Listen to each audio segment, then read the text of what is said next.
बुजुर्ग मुसलमान हमारे कमरे में आए, बोले बाबा जी देश में इस समय जो हाल है, जो हालात हैं, इसके बारे में आप क्या लगता है? मुसलमानों के तो पीछे पड़े हैं।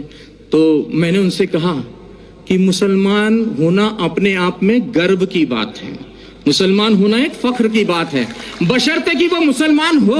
और मुसलमान से मतलब है मेरा मुकम्मल ईमान वाला, और मुकम्मल ईमान वाला कोई भी हो सकता है, फिर वो चाहे मुस्लिम हो, चाहे सिख हो, चाहे ईसाई हो, या मेरी तरह सनातन धर्म वाला एक मामूली सा अदना सा इंसान हो।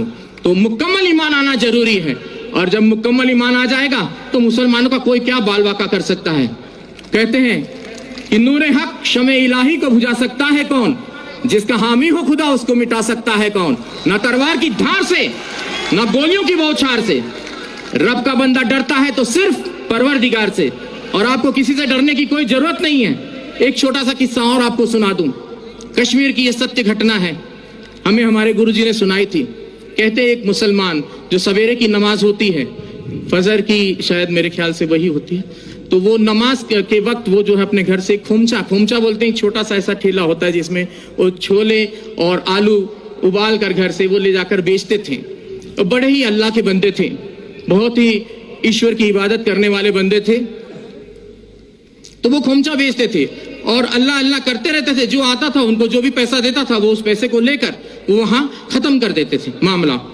तो वो खोमचा चला लेते थे और दे देते थे किसी को, और कोई भी उनको, अब ऐसे भी लोग थे उस भीड़ में जो उनको खोटा सिक्का देकर चले जाते थे, और वो अल्लाह अल्लाह करने वाले व्यक्ति, उनका ध्यान सिक्के पर ना होकर अपने अल्लाह पर रहता था।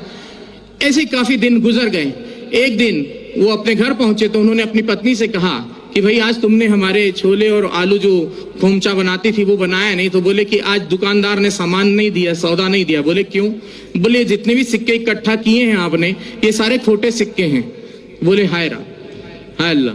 वो वहीं चुपचाप बैठ गए उस ईश्वर की इबादत में कि बोले हे या अल्लाह, ये खोटा सिक्का तेरी दुनिया में तो नहीं चला, क्या मेरे जैसा खोटा सिक्का तुझे कबूल होगा?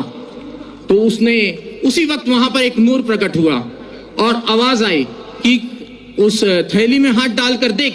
और जब उसने थैली में हाथ डालकर देखा तो वो सारे खोटे सिक्के सोने की अशरफियों में तब्दील हो गए थे। तो मुसलमान ऐसा होता है जो किसी खोटे सिक्के को भी हाथ लगा दे तो सोने की अशरफी में तब्दील कर दे।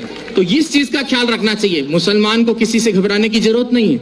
और मैं पहले से और काफी दिनों से, मुझे एक व्यक्ति ने कहा कि बाबा जी अब आप कलमा पढ़ के मुसलमान हो जाओ। तो मैंने कहा मुझे कलमा पढ़ने की जरूरत नहीं, मैं खुद ही पहले से जन्मजात ही मुसलमान हूँ।